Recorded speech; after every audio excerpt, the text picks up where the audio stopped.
자, 여러분 반갑습니다. 오늘은 제2단원의 에너지 준위와 스펙트럼에 대해서 공부를 같이 해봅시다. 여러 과학자들이 원자 모형에 대해서 설명을 했었어요. 그 중에서 우리는 보어의 원자 모형에 대해서 배우게 될 겁니다. 자, 보어는 원자 모형을 어떻게 설명했는지 한번 봅시다.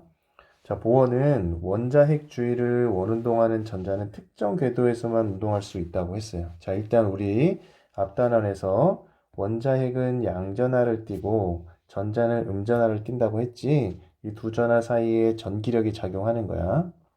그런데 이 보어는 이 전자들이 도는 궤도는 특정 조건을 만족하는 궤도에서 돈다고 이야기를 했어요. 실제로 전자와 양전하 사이에는 서로 끌어당기는 힘이 작용하는데 이렇게 빨려 들어오지 않는 거지. 그 궤도를 돌 때는, 그 특정한 궤도를 돌 때는 안정한 상태로 돌 수 있다라고 이야기를 한 거예요. 그래서 이때 보어는 이 개념을 적용하기 위해서 뭐라고 했냐면 에너지는 양자화되어 있다라고 했어요. 그래서 원자에 있는 전자는 특정한 에너지를 가진 궤도에서만 안정적으로 돌 수 있다고 얘기한 거지. 그래서 이렇게 얘기합니다. N이라는 용어를 써요. 자, 이 N이라는 것을 우리는 양자수라고 불러. 양자수. 양자수가 커지잖아? 그러면 얘는 원자 핵으로부터의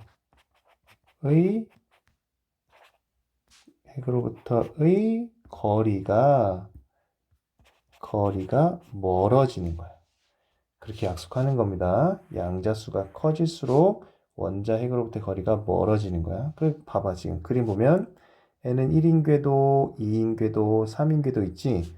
원자 핵 중심에 있을 때 점점 양자수가 커질수록 거리가 멀어진다는 것을 알 수 있지. 그러면 거리가 멀어지니까 원자 핵과 전자 사이에 작용하는 전기력 크기는 어떻게 될까? 감소하겠지. 그치? 거리가 멀어지니까 전기력의 크기는 감소하는 거야. 이렇게 양자수를 이용해서 전기력을 비교할 수가 있습니다. 자, 계속 이어서 보면 양자수는 이렇게 원자에서 가장 가까운 궤도부터 1, 2, 3, 또 n 이렇게 쭉 간다. 4, 5, 6 쭉 가는 거야. 다음 에너지 준위는 그 원자핵 주위의 전자가 갖는 불연속적인 에너지야. 연속적이 아닌 거지. 띄엄띄엄 에너지를 갖고 있다 얘기하는 거야. 그래서 원자핵에서 멀어질수록 에너지 준위가 어때? 큰 거야. 자, 양자수가 커져. 그러면 에너지 준위도 커진다 이거지. 자, 커져서 어디까지 가느냐? 아주 멀잖아? 그러면 에너지 준위는 0이야. 0. 0이 가장 큰 거야. 그러면 0이 가장 큰 건데 요 값들 n은 1, 2, 3, 4, 이 값들에서 갖는 에너지는 음수예요. 에너지는 음수다. 속박되어 있다라는 뜻이야. 에너지는 음수다. 이렇게 생각하면 됩니다. 자, 그 다음에 이제 전자의 전위의 개념이 나오는데, 전위는 전자가 궤도 사이를 이동할 때를 전위라고 하는데, 전위는 두 가지가 있어. 낮은 에너지 준위에서 높은 에너지 준위로 갈 때. 이때는 어떻게 되느냐? 에너지를 흡수하는 거야. 그래야 높은 에너지로 갈 수가 있는 거지. 양자수가 커지는 상태로 간다, 그 얘기야. 그 다음에 높은 에너지 준위에서 낮은 에너지 준위로 가는 거지. 양자수가 작아진 대로 가는 거야. 그러면 이때는 에너지를 방출한다라고 이야기를 합니다. 방금 우리가 배운 전자의 전위에서 에너지를 흡수하거나 방출한다고 이야기했었죠. 이때 에너지가 흡수되고 방출되는 그때 방출된 에너지, 그 빛을 띠로 나타낸 게 뭐냐면 스펙트럼이야, 스펙트럼. 스펙트럼에는 이제 우리가 주로 다루는 게 이제 선 스펙트럼인데, 선 스펙트럼이 나타났다는 얘기는 에너지가 띄엄띄엄 있다는 거야. 얘는 양자화되어 있다라는 증거가 되는 거지. 만약에 에너지가 연속적으로 분포하잖아? 그러면 연속 스펙트럼이 나와. 선이 없어지는 거야. 알겠지? 선 스펙트럼이 나왔다는 얘기는 에너지가 양자화되어 있다라는 의미가 되는 겁니다. 자, 그래서 스펙트럼을 크게 두 가지로 분류를 합니다. 흡수 스펙트럼과 방출 스펙트럼으로 분류를 해요. 흡수 스펙트럼은 뭐냐면 에너지를 흡수했어요. 흡수했어. 그래서 흡수 스펙트럼은 어떤 경우가 나느냐면 이렇게 흡수되잖아? 여기, 자, 여기 봐봐. 선의 색깔이 어때?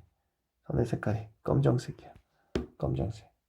자, 백열등에서 나오는 에너지는 연속적인 에너지가 나와요. 그래서 연속 스펙트럼이 이렇게 쭉 색깔 파장대별로 여러 개가 이렇게 나오는 거지. 근데 띄엄에서 띄엄 검정색 선이 나온 거야. 이건 뭐냐? 흡수한 거야. 흡수했기 때문에 여기에 색깔이 나타나지 않은 거지. 이걸 흡수 스펙트럼이라고 합니다. 모양 잘 봐도 배경이 여러 색깔이 있는 거고 선에 검정색이 나 있는 걸 흡수 스펙트럼. 그 다음에 방출 스펙트럼은 검정색 배경에 특정 색의 띠가 나타나는 게 방출 스펙트럼이야. 에너지를 방출한다고 그랬잖아. 방출하는 에너지를 이렇게 선으로 나타내주는 게 방출 스펙트럼이다. 자, 그래서 흡수 스펙트럼과 방출 스펙트럼을 비교를 해보면, 자, 선의 색깔을 가지고 얘기하는 거야. 흡수 스펙트럼은 선이 검정색이야. 에너지 흡수했으니까 색깔 안 나타나. 그 다음에 에너지를 방출했잖아. 그래서 그 파장이나 진동수에 맞는 색깔이 있는 선이 나타나는 게 방출 스펙트럼이다. 이렇게 구분하면 되겠습니다. 그리고 이 선의 위치는 에너지를 의미하는 것이므로 원자의 종류가 다르잖아? 그러면 선의 위치도 다르게 나타나요.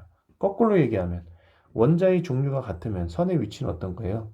같은 거다. 이렇게 이해하면 되겠습니다. 그래서 이 스펙트럼 선을 분석을 해서 이 원자의 종류를 비교할 수가 있는 겁니다. 에너지도 비교할 수 있는 거고. 자, 여기까지 보어의 수소 원자 모형, 에너지와 스펙트럼에 대한 이야기를 해봤는데 기출문제를 풀면서 내용을 정리해 보도록 하겠습니다. 에너지 준위와 스펙트럼에 대한 문제를 풀어볼게요. 자, 문제는 2022학년도 대학 수학 능력 시험에 나왔던 문제고 5번 문항을 풀어볼게요. 에너지 준위와 스펙트럼 문제는 그리 어렵지 않습니다. 좀 여러분들이 여기서 틀리면 안 되는 그런 문항인 거죠. 너무 쉬워서 그런 겁니다. 자, 일단은 우리 FA와 FB가 주어졌네. 얘 뭐니? 진동수야. 이 진동수 어떻게 구할 수 있어요? 자, 보어의 원자 모형에서 배웠던 에너지 준위차. 이게 바로 뭐냐?